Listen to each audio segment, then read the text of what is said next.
అహ్మదాబాద్లో ఏఐసిసి రెండో రోజు సమావేశాలు జరుగుతున్నాయి. ఈ సమావేశం అంటే నిన్న అంటే 2 రోజుల సమావేశంలో భాగంగా నిన్న సిడబ్ల్యూసి సమావేశం అంటే కాంగ్రెస్లో అత్యున్నత సమావేశంగా దీన్ని సిడబ్ల్యూసిగా భావిస్తారు.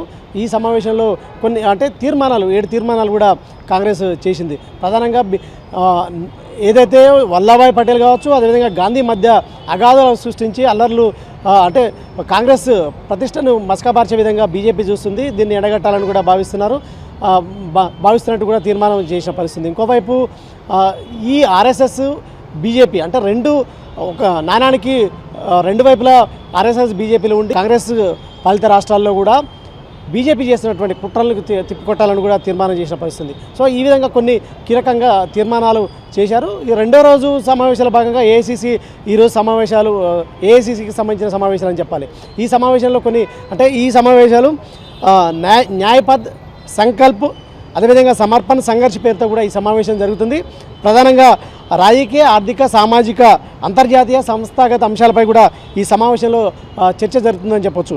ప్రధానంగా కాంగ్రెస్కి పూర్వ వైభవం తీసుకొచ్చేందుకు కూడా ఏ విధంగా ముందుకు పోవాలనే అంశాలపై కూడా ఈ సమావేశంలో రెండో రోజు సమావేశంలో కూడా చర్చకు వస్తుంది. అయితే ప్రధానంగా ఈ తెలంగాణకు సంబంధించి సీఎం రేవంత్ రెడ్డితో పాటు పిసిసి అధ్యక్షుడు మహేష్ కుమార్ గౌడ్, సిడబ్ల్యూసి సభ్యులు వంశీచంద్ రెడ్డి కావచ్చు, అదేవిధంగా ఇటు ముఖ్య నేతలు అదే ఏఐసిసి సభ్యులు మొత్తం 50 మంది ఈ అహ్మదాబాద్కు సమావేశాలకు వెళ్ళిన పరిస్థితి కనిపిస్తుంది. ప్రధానంగా అటు కాంగ్రెస్ పాలిత రాష్ట్రాల్లో అమలు చేస్తున్నటువంటి 6 గ్యారెంటీలకు సంబంధించి చర్చకు వచ్చే అవకాశం ఉంది.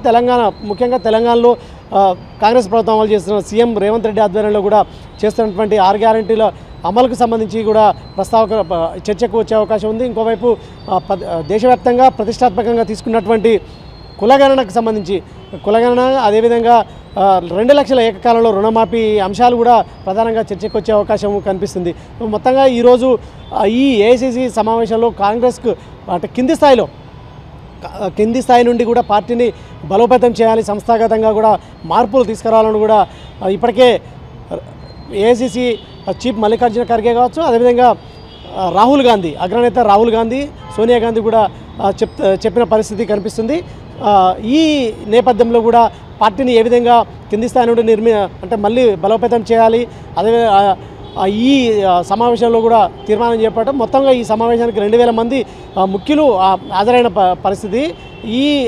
ఈ నేపథ్యంలో కూడా వారందరికీ కూడా దిశానిర్దేశం చేసి దేశవ్యాప్తంగా ఉన్న అన్ని రాష్ట్రాల్లో కాంగ్రెస్కి పునర్వైభవం తీసుకురావడం. మరొక వైపు ఇటీవల జరిగినటువంటి పార్లమెంట్ ఎన్నికల్లో కాంగ్రెస్ గెలుపు వరకు వచ్చి కూడా కొన్ని స్థానాలతో కూడా ప్రభుత్వాన్ని కేంద్రంలో ప్రభుత్వాన్ని ఏర్పాటు చేయలేకపోయింది ఇండి కూటమి.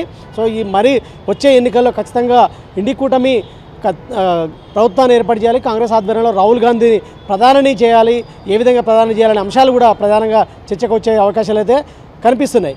కెమెరామెన్ రానాతో శ్రీనివాస్, మెగా 9 టీవీ, హైదరాబాద్.